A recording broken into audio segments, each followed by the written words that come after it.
इस एपिसोड की स्टार्टिंग जो होती है बिल्कुल उसी सीन से जहाँ पर लुओ फेंग को एक नए मिशन के लिए आगे बढ़ता हुआ देखकर मास्टर जियान टियान उसे कहते हैं, वेरी गुड लुओ फेंग। उनकी ये बात सुनते ही हम देखते हैं कि मिस जुई का तो चेहरा उतर जाता है और उसे फेंग पर दोबारा से गुस्सा आने लग जाता है। वहीं मास्टर जियान टियान लुओ फेंग की तरफ आगे बढ़ते हुए उसके कंधे पर हाथ रखते हुए कहते हैं, जस्ट अभी अभी तुमने अपनी पोजीशन संभाली और अभी से कंपनी के बर्डन को हल्का करना शुरू भी कर दिया है। और फिर वो फेंग के कंधे को थपथपाते हुए ये कहते हुए वहाँ से चले जाते हैं, मुझे तुम्हारी जीत का इंतजार रहेगा। अब फेंग भी वहाँ से जाते हुए अपने मन में सोचता है, कोइंसिडेंटली मैं वहाँ पर उस टॉमस्टोन को भी देख पाऊंगा और फ्यूचर में मुझे इंसेक्ट क्लैन के अगेंस्ट फाइट करने के लिए अपने कनेक्शंस को और भी एक्सपेंड करने की जरूरत है। ये सोचते हुए फेंग वहाँ से चला जाता है और मिस जुई और मास्टर जिनी वहाँ तो बस देखते रह जाते हैं। और फिर मिस जुई अपने ऑफिस में वापस आने के बाद दांत पीसते हुए टेबल के ऊपर गुस्सा उतारने लगती है। इसी के साथ सीन कट होता है, हमें लासो लैंड का व्यू दिखाया जाता है जहाँ गोल्डन हॉर्न क्लैन वाले प्रोटेस्ट कर रहे हैं। लुओ फेंग यहाँ पर अपने मास्टर के स्पेसशिप के अंदर आता है जहाँ पर ऑलरेडी एक पर्सन लुओ फेंग के आने का इंतजार कर रहा होता है। जैसे फेंग अपने स्पेसशिप से बाहर आता है तो वहाँ पर मौजूद वो पर्सन लुओ फेंग को देखते हुए उसे ग्रीट करते हुए खुद को इंट्रोड्यूस करता है। तो फेंग भी अपना हाथ आगे बढ़ाते हुए कहता है, nice to meet you elder Sevens. Elder Feng के साथ हाथ मिलाते हैं और फिर फेंग आगे बढ़ते हुए उनके लासो लैंड को देखते हुए कहता है, इतनी बड़ी जगह यूनिवर्स में रेयरली ही देखने को मिलती है। लुओ फेंग एल्डर सेवेंस और डेलन उस जगह की खूबसूरती को देख रहे होते हैं कि तभी एल्डर सेवेंस लुओ फेंग को उस जगह के बारे में बताते हैं। लासो लैंड हमारी गोल्डन रेस के 100,000 ट्राइब्स ने मिलकर बनाया है। इसकी सोइल थिकनेस 300 बिलियन किलोमीटर्स है और डायमीटर 2.1 लाइट ईयर्स। इससे ये पूरी जगह यूनिवर्स में अपनी स्टेबिलिटी मेंटेन कर पा रही है।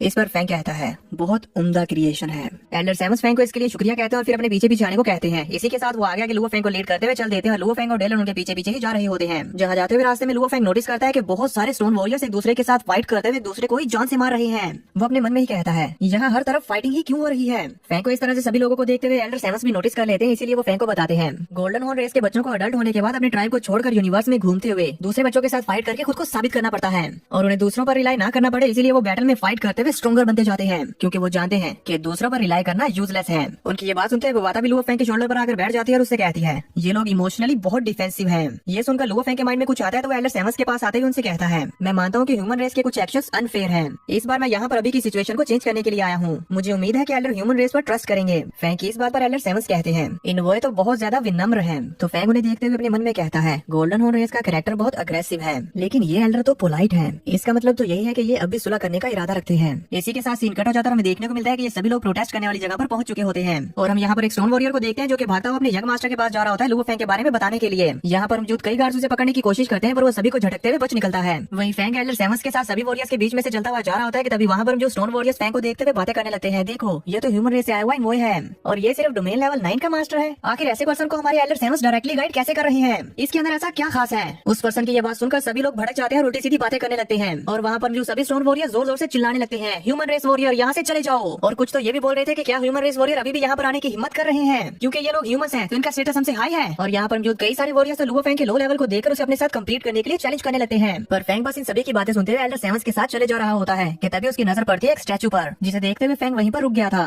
तो एल्डर सेवेंस फेंग को बताते हैं, मिस्टर इनवोए ये स्टैचू के तभी फेंग आगे कहता है, ये गोल्डन हॉर्न रेस के ऑनरेबल ओल्ड पैट्रियार्च सी लॉर्ड है। और फिर फेंग स्टोन वॉरियर्स के अंदाज में ही ओल्ड पैट्रियार्च को रिस्पेक्ट पेश करता है। फेंग को ऐसा करता हुआ देखकर एल्डर सेवेंस स्माइल पास करते हैं। तो फेंग उन्हें बताता है, मैंने यहाँ पर आने से पहले गोल्डन हॉर्न रेस के ऊपर स्टडी की थी। मैं जानता हूँ कि ओल्ड पैट्रियार्च सी लॉर्ड की ओरिजिनल लो अंडरस्टैंडिंग और वेपन मेकिंग एबिलिटी बहुत ज्यादा अमेजिंग थी और मुझे ये भी पता चला कि मेरा ये वेपन गोल्डली डिजाइन्ड आर्मामेंट भी उन्हीं की क्रिएशन है। ये कहते हुए फेंग अपना वेपन निकालकर एल्डर सेवेंस को दिखा रहा होता है कि तभी अचानक से वहाँ पर भूकंप सा आ जाता है। इस झटके को फील करते हुए लुओ फेंग पीछे मुड़कर देखता है कि ये क्या था। तभी उसे वहाँ पर नजर आता है एक बड़ा सा जॉइंट बीस्ट, जिसे गौर से देखते हुए फेंग कहता है, ये क्या है। एल्डर सेवेंस फेंग को उसके बारे में बताते हैं, ये 12 हाईएस्ट डिसेंडेंट्स में से एक जॉइंट डिस्ट्रॉयर मॉन्स्टर है। जब हमारे ओल्ड पैट्रियार्च के साथ इसका सामना हुआ था तो पकड़े जाने के बाद इसने खुद को सबमिट नहीं किया, तो इसीलिए ओल्ड पैट्रियार्च ने इसे एक बाइंडिंग फॉर्मेशन के साथ यहाँ पर कैद किया हुआ है। फेंग बड़े गौर के साथ अपनी स्पिरिचुअल पावर का इस्तेमाल करते हुए जॉइंट मॉन्स्टर को करीब से देखता है और फिर कहता है, एक प्राउड यूनिवर्स जॉइंट मॉन्स्टर अब किसी पेट की तरह कैद है। एल्डर सेवेंस फेंग को कहते हैं, इससे ओल्ड पैट्रियार्च हमारी रेस को याद दिलाते हैं कि ताकतवर बनना कितना ज्यादा जरूरी है। और ओल्ड पैट्रियार्च ने इस जॉइंट डिस्ट्रॉयर मॉन्स्टर से प्रॉमिस भी किया था कि एक बार जब ये इमोर्टल लेवल का ब्रेक थ्रू कर लेगा तो ये आजाद हो जाएगा।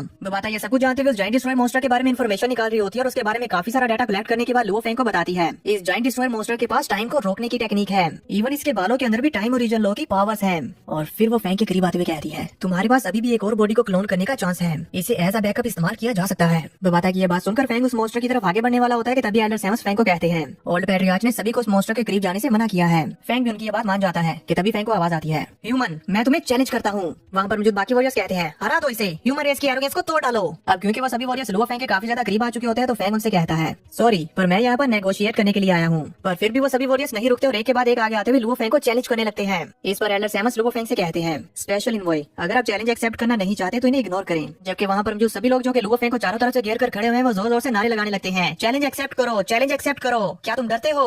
वो सभी लोग बड़े बड़े जोश के साथ नारे लगा रहे होते हैं, जैसे कि मानो अभी फाइट स्टार्ट हो जाएगी। ये देखकर डेलन और एल्डर सेमस लुओ फेंग के आसपास खड़े हो जाते हैं ताकि अगर कोई अटैक करे तो वो उसे संभाल ले। उन्हें तो लग रहा था कि जैसे ये सारा क्राउड आउट ऑफ कंट्रोल हो जाएगा कि तभी वहाँ पर एक बड़ा सा स्टोन वॉरियर आने लगता है, जिसके चलने से ही पूरी जमीन हिल रही होती है और वो फेंग के काफी ज्यादा करीब आ जाता है। तो फेंग भी सीरियस लुक दे रहा होता है और फेंग के करीब आने के बाद वो साइड हो जाता है तो उसके पीछे से एक और वॉरियर निकलते हैं, जिनको देखते ही वहाँ पर मौजूद सारे के सारे क्राउड की बोलती बंद हो जाती है। वो वॉरियर जो कि यहाँ के एल्डर है, उनका नाम है कोबी। वो इन सभी से कहते हैं तुम सभी लोग यहाँ पर तमाशा करना बंद करो। लुओ फेंग एल्डर कोबी को देखकर उनकी तरफ आगे बढ़ता है और एल्डर कोबी भी वहाँ पर आते हुए लुओ फेंग के सामने ग्रीट करते हुए उसे रिस्पेक्ट पेश करते हैं और फिर क्राउड से कहते हैं ये पर्सन जो इस बार यहाँ पर आया है ये ह्यूमन रेस का बहुत बड़ा फिगर है, ये हमारे इश्यूज को रिजोल्व करने के लिए आया है। तुम सभी लोग भूलो मत, हम ह्यूमन रेस के फ्रेंड्स हैं, हमें अभी भी उनकी मदद की जरूरत है और ये सब कुछ हमारी रेस के लिए बहुत जरूरी है। एल्डर कोबी की ये बात सुनकर वहाँ पर मौजूद एक वॉरियर दूसरे से कहता है ये दूसरों को डिफेंड क्यों कर रहे हैं, अगर आज पैट्रियार्च सी लॉर्ड यहाँ पर होते। उनकी ये बातें एल्डर कोबी भी सुन लेते हैं, इसलिए वो कहते हैं साइलेंस। और फिर वे वॉरियर के पास आते हुए इससे कहते हैं क्या तुम जानते भी हो अगर तुम्हारी इस फाइट की वजह से हमारी रेस के साथ कुछ भी हुआ तो इसकी रिस्पॉन्सिबिलिटी कौन लेगा।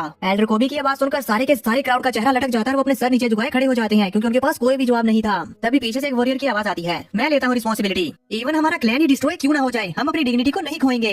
मैं ओल्ड पैट्रियार्च के पैलेस से बेंजर लेवल 9 डोमेन मास्टर तुम्हें चैलेंज करता हूँ, पहले मुझे हराओ फिर तुम ओल्ड पैट्रियार्च के साथ मीटिंग करने के लिए क्वालिफाइड हो जाओगे। उसको ऐसे चैलेंज करता हुआ देखकर एल्डर कोबी उसके पास आकर उससे कहते हैं तुम और बैंक दोनों ही ट्विंस ब्रदर हो, तुम्हारा ब्रदर बहुत मेच्योर है, आखिर तुम सिचुएशन को क्यों नहीं समझ रहे। वहीं दूसरी तरफ एल्डर सेमस लुओ फेंग को बताते हैं बेंजर ओरिजिन लॉ की अंडरस्टैंडिंग में स्काई ब्रिज लेवल 9 पर पहुंच चुका है। ये सुनकर अब फेंग अपने मन में सोचने लगता है गोल्डन हॉर्न रेस स्ट्रेंथ की रिस्पेक्ट करती है, अगर मैं इन्हें रिफ्यूज करता रहूंगा तो इन्हें ऐसा लगेगा कि मैं बहुत एरोगेंट हो रहा हूँ, पर अगर मैं बैटल में इन्हें अपनी एबिलिटीज शो करता हूँ तो इनकी रिस्पेक्ट जीत जाऊंगा और ये मेरे लिए दोनों रेस के बीच के इश्यूज को सोल्व करने के लिए बेनिफिशियल होगा। लुओ फेंग को फाइट के लिए तैयार होता हुआ देखकर वाता वहाँ पर आ जाती है और उसे कहती है नहीं तुमने तो बस स्काई ब्रिज के लेवल 7 का ब्रेक थ्रू किया है, जबकि ये गोल्डन हॉर्न रेस का टेम्परमेंट तो फाइटिंग के अलावा कुछ और सोचता ही नहीं है और वो स्काई ब्रिज के लेवल 9 पर पहुंच चुका है। फेंग बबाता की बात नहीं सुनता और आगे बढ़ते हुए बेंजर से कहता है मैं तुम्हारे चैलेंज को एक्सेप्ट करता हूँ। बबाता बस कहती रह जाती है लुओ फेंग, जबकि फेंग की बात सुनकर सारा का सारा क्राउड खुश होने लगता है और खुशी के मारे अपना सीना पीटने लगते हैं। तभी एल्डर को भी कुछ कहने लगते हैं कि फेंग आगे कहता है फाइट के बाद मैं जाइंट डिस्ट्रॉयर मॉन्स्टर का तोहफे के तौर पर एक बाल लेना चाहता हूँ। इस पर बेंजर कहता है नो प्रॉब्लम